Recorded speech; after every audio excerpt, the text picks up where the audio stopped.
You're listening to the Player Layer podcast where we talk about board games and game design. I'm your host, Ivan Alexiev, and today I have with me a great game designer and teacher of game design, Joe Slack, whose game is on Kickstarter right now. It's a solo puzzle-solving game called Relics of Raja Vihara, and it's a game I really enjoyed. I had the chance to play it on Tabletop Simulator, which you can do as well if you have the platform.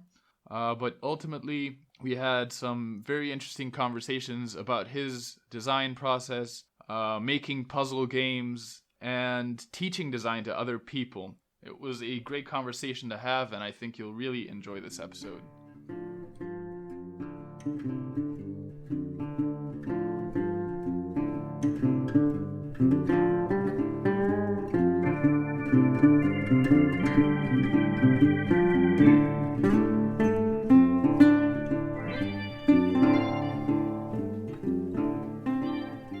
I'm here with Joe Slack, a game designer, game design teacher. I am happy to have you on, Joe, for a variety of reasons, but I think first of all I want to talk about your Kickstarter game, Relics of Raja Vihara, if I'm pronouncing that correctly. Could you give me a game pitch? What's the game about? Sure. So it's a solo puzzly adventure game. So it's kind of reminiscent of a lot of the old Nintendo NES style puzzle games like Legend of Zelda, Adventures of Lolo, and Fire and Ice, which is one of my personal favorites, a little lesser known game, where you're doing different things. You're trying to kind of solve different puzzles, but it's been turned into a tactile kind of experience. So in a lot of the levels, you are pushing around crates to try to, get a path to get up to the gem, to beat that and move on to the next level.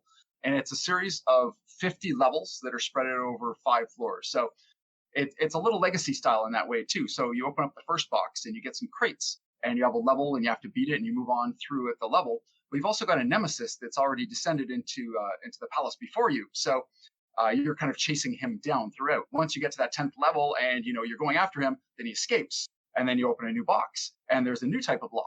And the challenges get harder and harder over time. And then with the new floor, another box opens. So you do that 5 times. So you're getting all these different varieties of different things that keep adding to the level and making it more challenging. But at the same time, I didn't want somebody to play the campaign and be like, okay, I'm done. This is going to sit on the shelf and I might break it out another year when I've kind of forgotten the puzzles.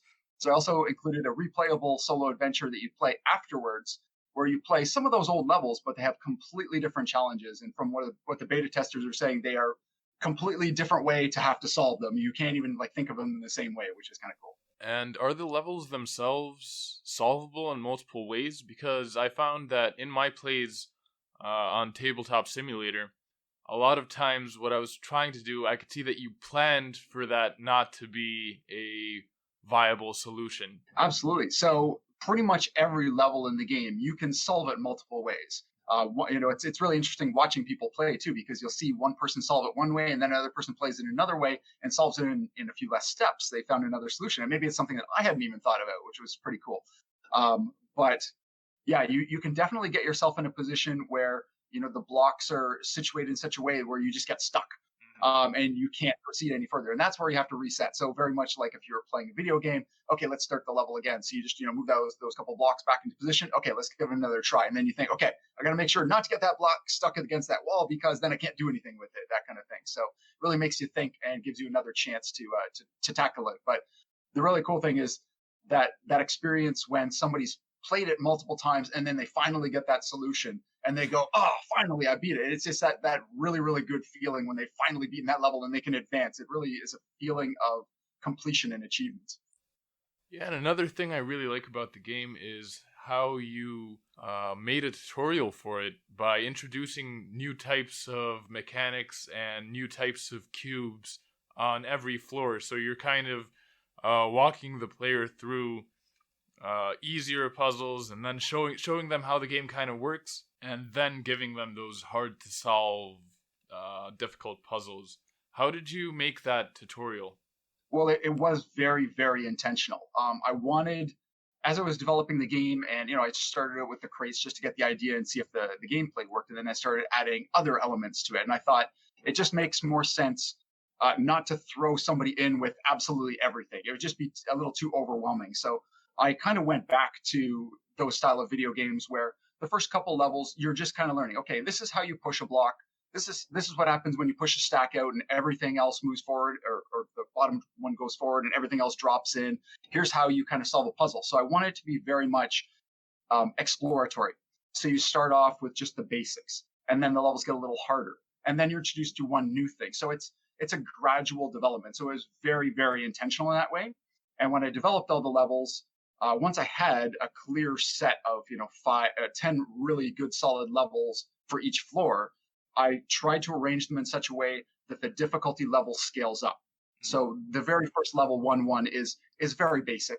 It just gives you a feel for what you can do, and you can look at it and say, oh, I could also do it this way. I could also solve it this way. And then the next level is just a little harder. So I wanted to get that progression so you felt like you were accomplishing something and having enough of a challenge without it being too easy right off the bat. Like the first few levels are very straightforward, but they give you the feel for it. And then you start to think, you get almost overconfident. You're thinking, oh, this is easy. This game's not going to be so bad. Oh, was it really worth it? And then you start playing, you're like, oh, okay, now it's getting tricky. Oh, and now there's a new block. Oh, geez, how do I work around this? So it's that constant progression, just like you see in a lot of the video games where the levels just get harder and harder and new things are added in. So it's very, very intentional. And I'm glad that it's kind of come across with that feeling, that kind of tutorial and learning feeling. Are video games the place you usually look for ideas from? Or where do you get your inspiration for games?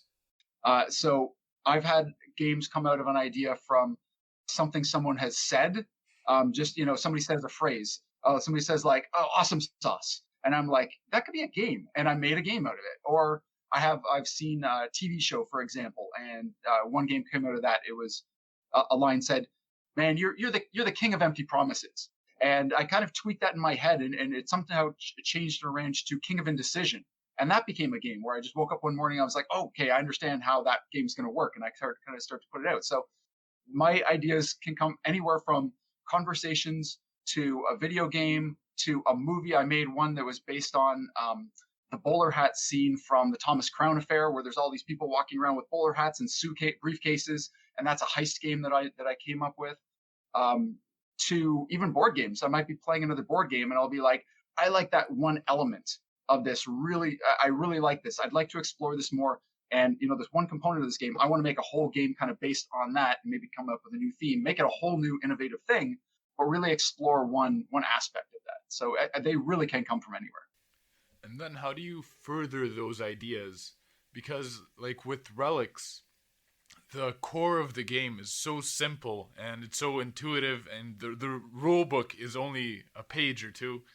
But then you've developed that idea into something a lot bigger.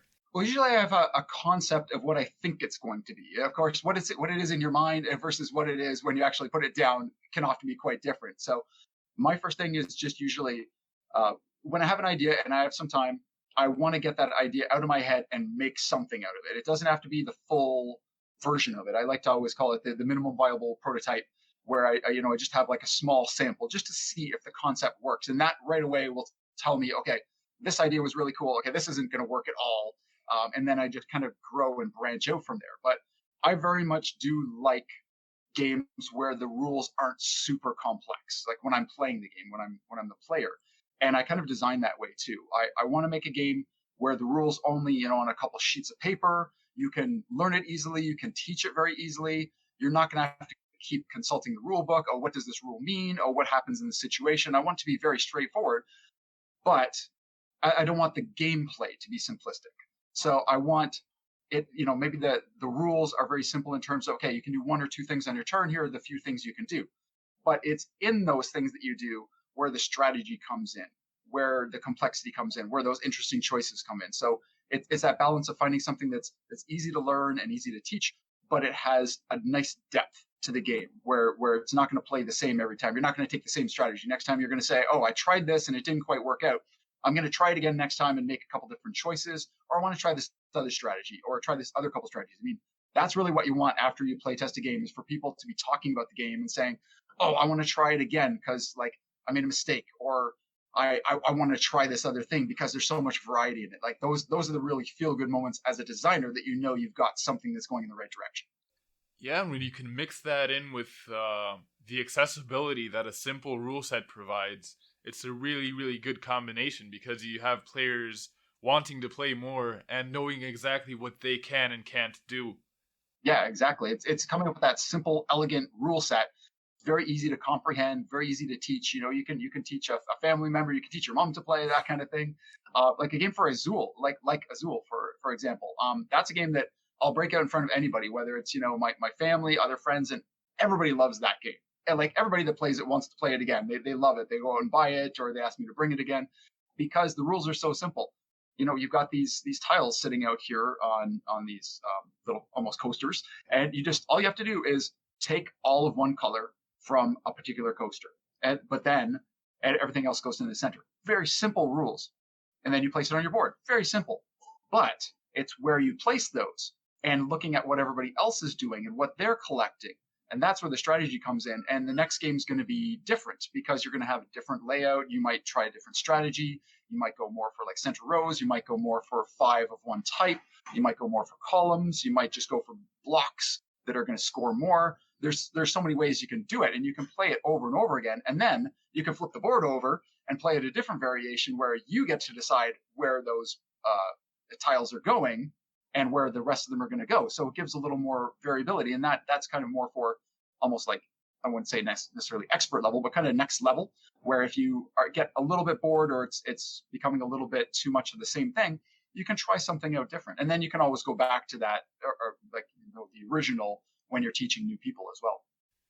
And could you tell me what got you into solo games in the first place? And what made you decide that this game was a solo game? Because it works perfectly well co-op, like Richard Ham said in his review. Sure, yeah.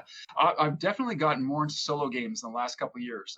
My first one was Friday. I picked that up at Origins. I know I'd heard good things about it, and I saw it at Origins, and Rio Grande had a booth there, and actually had some like games that were like ding and dent, kind of for a couple bucks off. And I saw it there, and it just had a little dent in the box, and it was like like $8 or something. I'm like, I can take a chance on this game for $8. I've heard good things.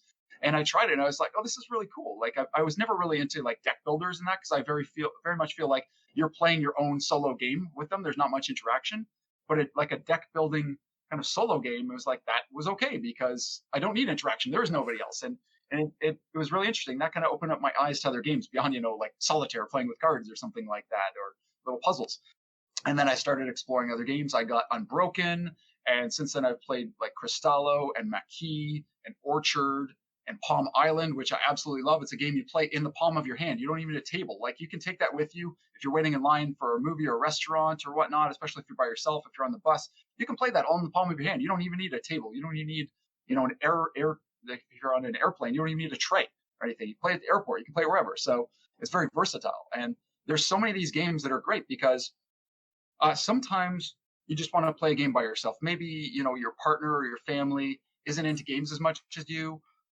During this time right now, maybe you can't get together with your gaming groups, but you still have that itch to play. And maybe your appetite for games is a little bit larger than other people. And it gives you that same experience. It doesn't have that same person-to-person experience, which a lot of people are looking for in a game. But sometimes you just want to sit down and play a game and not have a screen in front of you. Maybe especially if it's like late at night and you don't want that, right before you go to bed or something like that. You just need to take a little break and unwind. And solo games are great for that. Many of them are very contemplative, and they allow you to take your time. You're not rushed. You don't there's no other players kind of rushing you to like make a decision. You can take as much time as you want. You can set it up. You can walk away from it. You can come back to it. Nobody's waiting on you. It can be a really enjoyable experience. And what I discovered was there's a huge community for this. There's a Facebook group with over 20,000 people, solo board gamers, which is fantastic. And they talk all about different games, and you learn about new games you never played before, or co-op games you never played, or variants of games. Like there's variants of Azul and Century Spice Road and Quacks of Quedlinburg that I own all those games, but I didn't know you could play them solo. So I've been, trying them out and seeing how they work. And then there's about 5 different Facebook groups that are all for solo gamers. That's the biggest one. And this was well before COVID. Like it was a growing community, and you see in a lot of Kickstarters, they're including a solo mode, or the game is designed for 1 to 4 players because they know that opens up the market more. There are some people out there who will not buy a game if it doesn't have a solo mode for that reason. It's a small group, but you're losing out on that. but even before COVID, it was growing. And now during COVID, with more and more people being at home, it just lent itself even more so to that. Yeah, definitely. I hadn't played any solo games before COVID, with the exception of maybe Pandemic, which is listed as a 2 to 4 player game, but it's, co-op games are quite easy to to play solo usually. But yeah, it's really awesome, and it's really awesome that you're doing a game listed as solo only, and it's so cool that it's got this much attention. Now you're at, I think, 800 and something backers, and it's really awesome to see your Kickstarter doing this well, because I think it's an awesome idea. Could you tell me how you got to the Kickstarter and how you decided on self-publishing versus publishing with a publisher? Because I know that you've published other games with publishers before. Yeah, absolutely. And just to jump back to the kind of co-op aspect too, you're saying Pandemic, like any co-op game like Pandemic, Forbidden Island, Flashpoint Fire Rescue, all these games can be played solo as well. Usually take on the role of 2 or maybe more characters, so you have a little more versatility in it. And Relic started a little bit that way too, because when I came up with the idea, I thought, maybe it would be a good co-op experience. Maybe people would play this together, look at the puzzle, figure it out together as a group, like almost like Exit or one of those escape rooms in a box, that type of thing. Maybe it could be done like that. And I brought it to Breakout Con, a local convention, and I put it in front of a few people, and they started playing it. And I quickly realized that almost always one person kind of takes the lead and does everything. The other person might have an idea or whatever, and that can happen. The kind of quarterbacking idea can happen in any co-op game, but it really made me realize it did suit more a solo experience. But I've had reviewers and other people say, they had it set up and they actually played it with their partner, or they got stuck in a level and they asked their partner to have a look at it and that kind of thing. So it can definitely grow from there. But I mean, it can be done as a solo experience. I mean, that's what it's intended for. But it can be done co-op as well. And now that I've gone off on that tangent, I kind of forget the original question you asked. So maybe you can just jump back to that. Sorry about that. Yeah, no, it's a good tangent to go on. The question was about how you decided to go through self-publishing the game. Yes. Thank you so much for the reminder. So I kind of went back to that story because Breakout Con was the first time I was playtesting it at all, and there was another publisher there, and he really liked the game. I went up signing another game with him, and it's in the process of being published right now as well. But he really loved the concept, and after I developed a little further and whatnot, he said, can I take the prototype to play and kind of evaluate? And I said, sure. I'm glad to always have, other feedback, and you never know where it'll go. I guess I was in the back of my mind as I was developing this. I thought it did have the potential for me to self-publish because I know that there's a solo community out there, and I'd seen from the experience of other people like AJ Porfirio with Hostage Negotiator and Final Girl and other solo games, and especially Artem Safarov, who had Unbroken. He's a friend of mine and a local Toronto designer as well.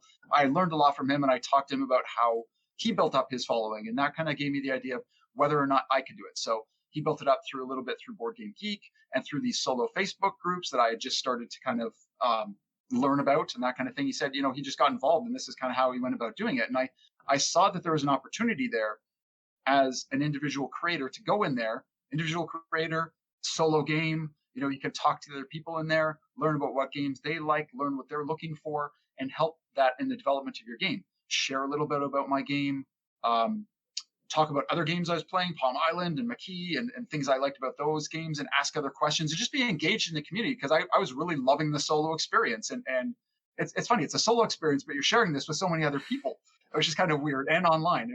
A tabletop solo experience that you're sharing with multiple people online. It's kind of a weird thing. But ultimately, the publisher was looking at it, and he was having a hard time deciding whether or not he could do it as a product. He loved the game. He loved the gameplay, and he became one of the early backers of the campaign and everything. But he was having a hard time deciding whether or not he could do it, whether he could produce it at a cost that was reasonable. Because there were a lot of components. I have all these 1-inch solid wooden blocks that are going to be print screens. So, I mean, that's not cheap to produce. And I had a lot more in it. I did further development work, and I got it down from 52 blocks to 38. And that was part of me just putting on the developer hat when I realized I can do this on my own, to say, how can I bring down the cost to make this more reasonable, and I can actually sell it and make it a really good product. So it was kind of during his evaluation period, and I realized, he's a little hesitant on this. And the whole time I was kind of thinking, maybe I could do this on my own. Maybe I could do this better because I could be engaged in the community and build that following myself. I'd run one Kickstarter before, and it was for a party game, and it flopped, but it was an experience that I learned from, and I also learned from other uh, publishers that I worked with. I had two other publishers that kickstarted two of my games, and I was just more helping out, bringing people in, helping out a little bit with the page and giving feedback and that kind of thing. But I learned from them, so it was all a learning experience. And I very much like both aspects. I like pitching to other publishers because I have so many other games. I don't think I could ever publish them all myself. And I would get bored if I was just working on one game at a time. So I like having other games I'm working on that I could hand off to other publishers and they can do the thing because they know about distribution. They know about getting the game out there. They know about Kickstarter. But this particular one I thought could work really well. And I also kind of wanted to maintain creative control on this one because I knew that it was so open for different expansions, different variations on the game. So if it did really well, I could keep building on that success because you want to build on one brand rather than, have all these different games out if the game does well enough to do that. I mean, it's easier to sell something that people know and can build on that for sure. So I saw a lot of those opportunities and I thought, I'm gonna go for it and see how it goes and just build up that community and see if I can get it funded. And sort of, what's the time frame here? Like, how long ago did you decide on going for Kickstarter?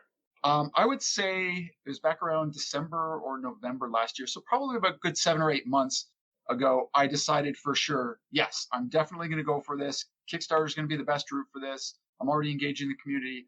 That's when I started to get in touch with, I reached out to my artist, the one I really wanted to work with, and asked him about the project and got him on board, started getting the art done for it. And it's Tristram Rawson. He's a great artist, and he's also great in the community. And the other thing I really love about him is he shares so much in the community, and I love that about him. So I knew that it was going to be a little bit of free publicity, and at the same time, getting the best look for the game too. So he would post things out there, get feedback. People would be saying, "Oh, I think you should do this. The shading is a little bit off here. I like this versus this other image that you had," that kind of thing. So there would be a little bit of community involvement. They would feel like they had some involvement. And also that's when you start hearing people saying, "Oh, this looks really cool. I want to hear more about this." And they see the progression of the game from, early stages right to completion. They can kind of follow along and say, like, I've known about this game for a long time now. I'm looking forward to this and I want to back it on day one. So that's the kind of momentum you want to build. So it just kind of built from there. But yeah, I would say like the last 7, 8 months, I've kind of been building towards that. I was originally thinking I might launch it in the fall, and I actually had an offer to have a demo table at Essen to be able to demo it. So that made me think, well, maybe I want to wait till after Essen because I have an opportunity to build that email list even further, get it in front of other people. But then when COVID hit and everything started closing down and Essen officially, decided to cancel, I was like, well, there's no chance for that. And I had everything kind of lined up. So I thought, you know what, let me just put all my eggs in one basket, so to speak, and put my efforts all into this and launch it. And I came up with a date and I thought, okay, I can work towards that. I can get in place, enough time to build the audience. Just go with that. Could you tell me how you made the prototypes which you sent out to reviewers, and what are the plans for manufacturing the final game?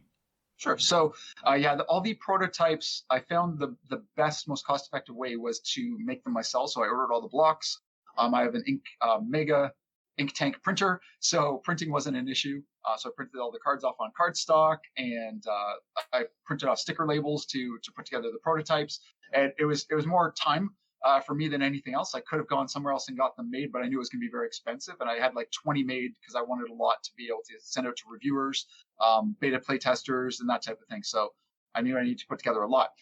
For the final version, I'm going to have the wooden blocks are actually going to be like heat press or silk screen. There's a couple different terms for that, but basically the images are going to be printed directly on there.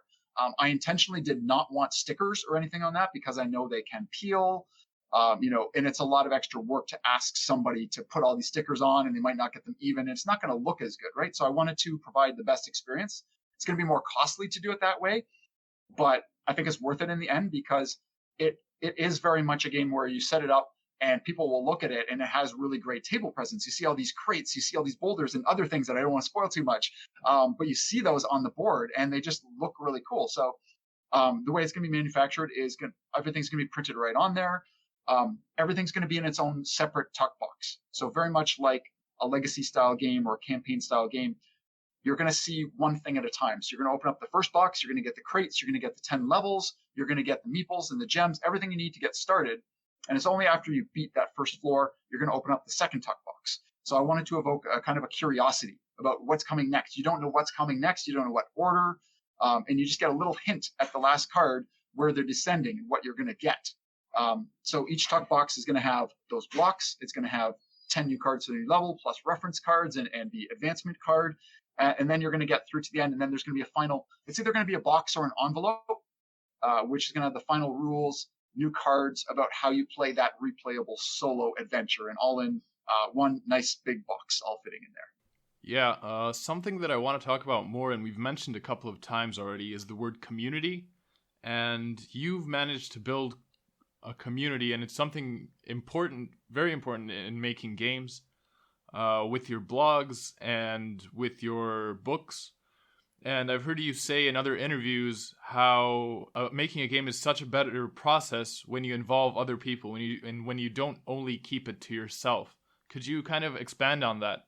For sure, yeah. So I think community is above all like one of the most important things. I say, like, to kind of paraphrase or steal another phrase, it takes a village to make a game.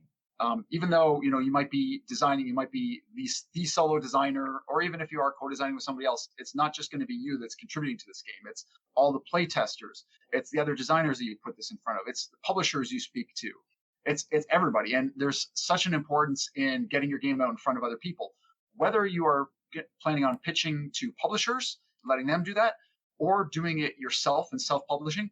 Either way, super important to get it in front of other people. Many reasons for that. One is to make your game better. Obviously, you can't create in a silo. I mean, you may create this game and it might be fantastic to you, but you put it out in front of other people and they're going to find issues with it. And you don't want people finding issues once it's released. Obviously they're going to still find minor things there, but you want to have it as solid as you can before that. And it helps bring awareness.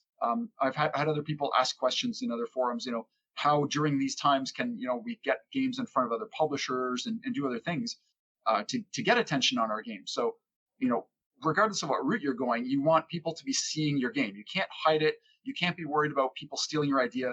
Every designer is worried about is more interested in their own ideas. Everybody loves their own ideas best. It's just a natural human thing, right?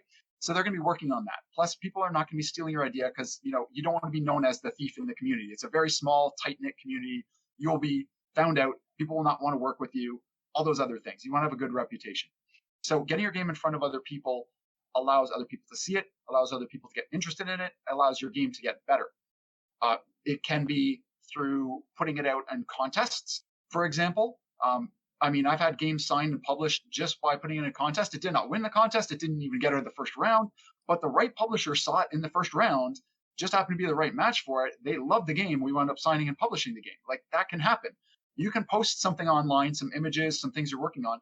And publishers also frequent a lot of these groups as well. Some people are publishers in there. So they might see something and they might reach out to you. I've had another friend who, made a couple posts about a game, and a very well-known publisher reached out to them and said, "This looks really cool. I was actually working on a game with this concept a couple of years ago, but I shelved it. I'd love to see how you brought it to life." Now, it may not wind up being signed by that publisher, but there's some interest there. Maybe they'll get some insights onto some other challenges that publisher faced. Maybe it will wind up being signed. You just never know. But just putting yourself out there is so important. And if you're running a Kickstarter, it's doubly important. You need to build that community. I definitely learned that from my first one and from working with other publishers on that. If you don't have enough people coming in on day one who are keen about your game, who have game, then you're in trouble.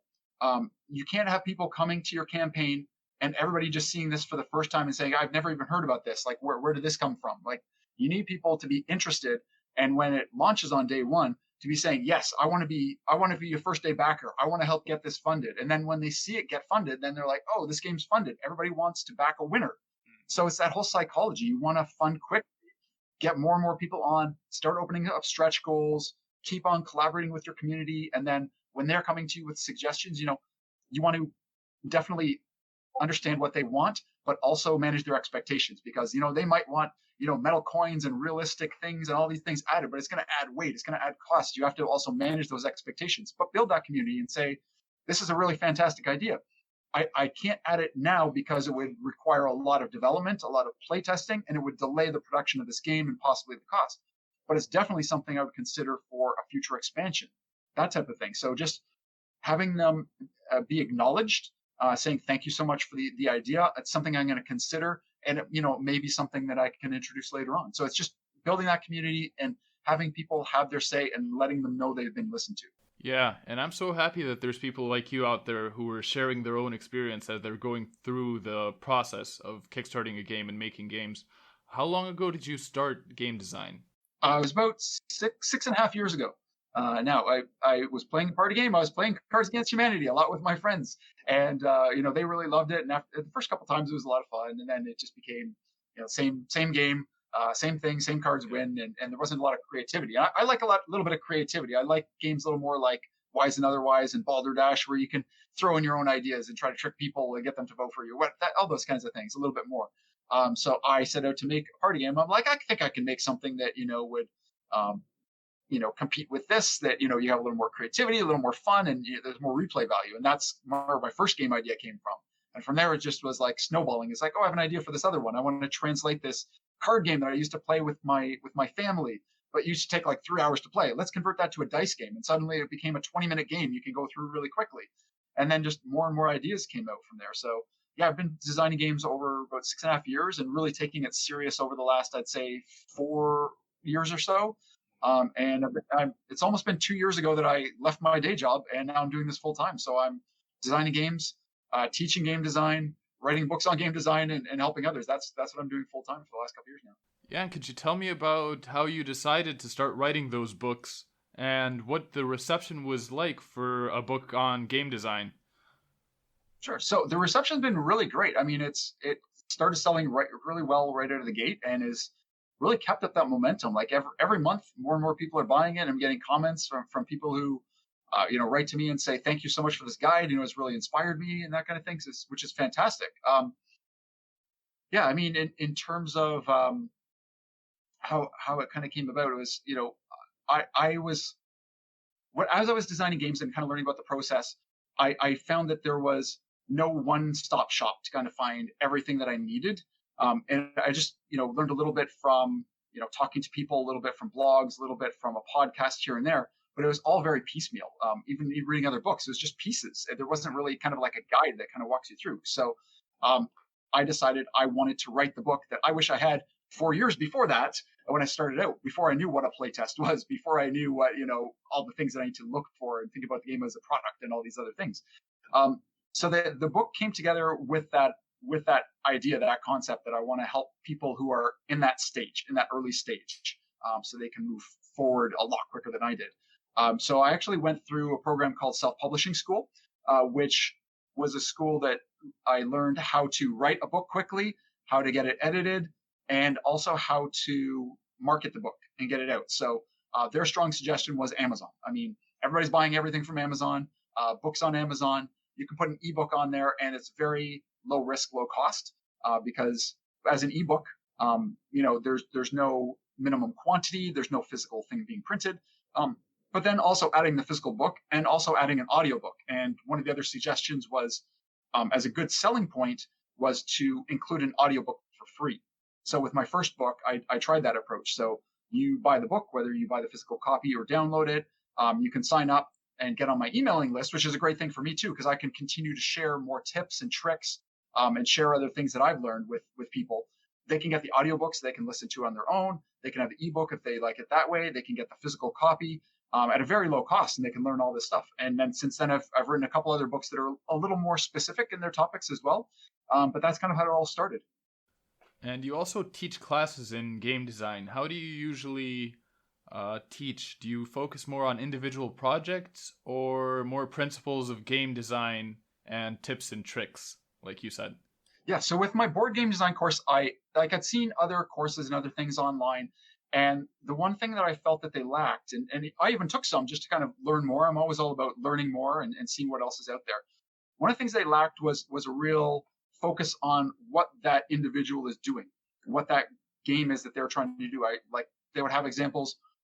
Okay, let's all make this game together, and here's how you do the mechanics. And every game's going to turn it a little differently, of course. But that might not be interesting to somebody, especially somebody who already has an idea. A lot of people already have an idea. That's why they want to make the game. So they don't necessarily want to go back and make another version of tic-tac-toe or something else, right? they want to get their game moving forward. So I wanted to get right into that. And the other thing that's really lacking in a lot of these other resources that I found, whether it's a book, a blog, podcast, another course, there's no interaction with the instructor. You basically learn and you're off on your own. Yeah, you can learn a lot of stuff, but it's up to you to apply it. And then what about if you have a question about your specific game? Because everybody has questions specific to their game. It's always the case. There's always something that's unique and different about their game. Or they haven't experienced other game and they just need to know about these other games out there so they can learn and say, oh, okay, I need to know about these other games because, maybe this particular thing is done or they've done something a really great way and I can make use of that and still be innovative in my game. So in my course, there's multiple aspects to it. There's the video lessons, and there's also written transcripts and audio, so you can listen to it or do it in any format that's good for you. You can take it anytime. You have lifetime access to it, so it's not just a course that's over and done. And I added in a couple extra things. So one is the community. So there's a community with other game designers, and we post in there. We share their ideas. People can ask questions. They can post what they're working on to keep each other accountable, and that type of thing. Ask questions and just keep advancing there. But I also do calls with all the members. So twice a month, I do a call. So it's a group call. Anybody can come on. And depending on how many people we have on there, I might be talking about a specific topic, do it like a little bit of a learning. But mostly it's there for Q&A. So anybody can jump on and they can say, this is the thing that I'm working on my game. This is a question I have. How did you deal with this in this situation? And then it just snowballs into more and more questions, and it just goes deeper and deeper into these things. And we have some really fantastic conversations. And then the designer can walk away with all that they've learned and then apply what they've learned, do some more play testing, see how that all goes. And then they can come back on the next call and talk about how well that went, and other things that they've experienced and new challenges that they're facing. So it's very, very specific to their game. They can ask those questions that are specific to their game, not just theory out there. I mean, the course talks a lot about theory, but also how you apply it to your own game. And then those conversations and the community allow you to get more specific on your own game. And what's the advice you usually give people about pitching to publishers? Because you've been quite successful in having games signed. Yeah, I think the first approach is usually a cold contact. If you don't already know the publisher, especially if you're kind of new and starting out, it is a bit of a cold contact, which can be a little bit hard and a little bit intimidating. But it's just usually a matter of first starting out saying, okay, I've got this game. I think it's at the stage where it's ready. Who's a good match for this? You don't want to just pitch to everybody. You don't want to pitch a party game to a war gaming publisher, that kind of thing. Like, it just doesn't make sense. So, it's doing that research, using, the Cardboard Edison Compendium, doing further research to kind of narrow down and finding who the target publishers would be for this game. And then going out and finding out what their process is. So you don't want to just, find an email and just fire it off to them. You want to learn what the process is, because that's like a gatekeeping step. That's where they learn who can follow a process and who can't. And they'll read you out very quickly if you can't follow a process. If they say, send us, fill out this form with, your sell sheet and an overview video and a copy of the rules. And you just email them and say, hey, I got a game. You want to look at it? Kind of thing. Like you're bypassing the approach. You're not going the right approach. So usually it's following whatever process they outline on their website, and also looking to see if they're currently accepting games. And that kind of gets you in the door. And sometimes you'll hear back and sometimes you won't. I mean, publishers have various degrees of how busy they are and how quickly they'll get back to you, or if they will at all. Some just have a policy. If it's not their match, they're not even going to bother to contact you back. So you have to be ready for that. But sometimes it's a matter of following up, because sometimes a follow-up email is helpful, as long as you're doing it in a constructive way, not saying, hey, why aren't you responding? But more asking, just seeing if you had a chance to look at my game. Do you have any questions about the rules or anything like that? So that's kind of the starting point. And at that point, before you even pitch, you really want to have a sell sheet and a video ready. You want to have your rules in a clear state so that they ask for that, they can get that, and a prototype ready, obviously, as well, in case they ask for that. So you never want to just send them everything, but just what they're asking for, and then be ready for when they have those follow-ups. So you're not like, oh, I need a week to put together a video and my rules and stuff. Like you want to be ready so that you can jump on it. If they're interested now, you should jump on that right now. But yeah, that's kind of the first step. And whether you're just pitching to them just outright, or you're planning on going to a convention, you're trying to set up a meeting, basically. They're going to be there, they're taking pitches. It's going to be that first step. And then they can make that decision, whether they're interested in meeting with you, and then you make that face-to-face connection. You can also sign up for speed dating events where you're going and meeting with a whole bunch of publishers. And quite often that won't lead to your game getting signed, but it does start a network, and you can get business cards. You have direct contacts with these people. They know who you are. If they, this isn't a match for them, but they like what you put together and you present yourself very professionally, they may say, you're the type of person that I want to know and I want to see other stuff. They may say, this isn't a match for us, but here's my card. Let me know if you have anything else in the works that might be a better match or in the future. So having that connection is a lot easier than having to send an email to a generic info at email address, that kind of thing. So it just kind of starts the conversation off. You can also just go to a convention and just approach a booth and do a cold pitch. That's going to be a harder sell because they're going to be busy. They're selling games. They're doing other things. But if you can put together a really tight pitch, which you need anyways for your email or any other conversation, that really succinctly talks about your game, why it's interesting, why it might be a good match for them, then that might lead to them saying, okay, talk to this person over here and we'll schedule a meeting, that kind of thing. And it is a little harder nowadays with COVID, being able to, meet face to face. But there is that opportunity to pitch and to even demo your game online. So getting your game on Tabletop Simulator, for example, that's usually the best approach if the publisher has that. So once you meet with them and they're interested, then you can do a demo. You can do it over webcam. You can do it over Tabletop Simulator. They can actually play a few rounds, ask questions. Those are all really great approaches to doing that at any kind of stage that you're at. Awesome. Well, it was great talking to you. And could you tell people where they can find out more? Of course, the links are going to be in the description of this podcast as well. Absolutely. So if you're interested in game design and want to learn more, you can check out boardgamedesigncourse.com. That's where I have all my blogs. I blog weekly. There's an article on there every week. I have my books and course information on there as well. And on my email list, I have over 1,400 designers. So very active in the community and always sharing more and more information, sharing other tips and that kind of thing. And if you want to check out my game, it's Relics of Rajavihara, Rajavihara. But just check it out on Kickstarter. You'll find it there. You can just type in Relics under tabletop games, and you'll probably find it within the first few games that pop up there as well. All right. Well, thanks again for being on the podcast. No problem, Ivan. Thanks for having me on. It was a lot of fun.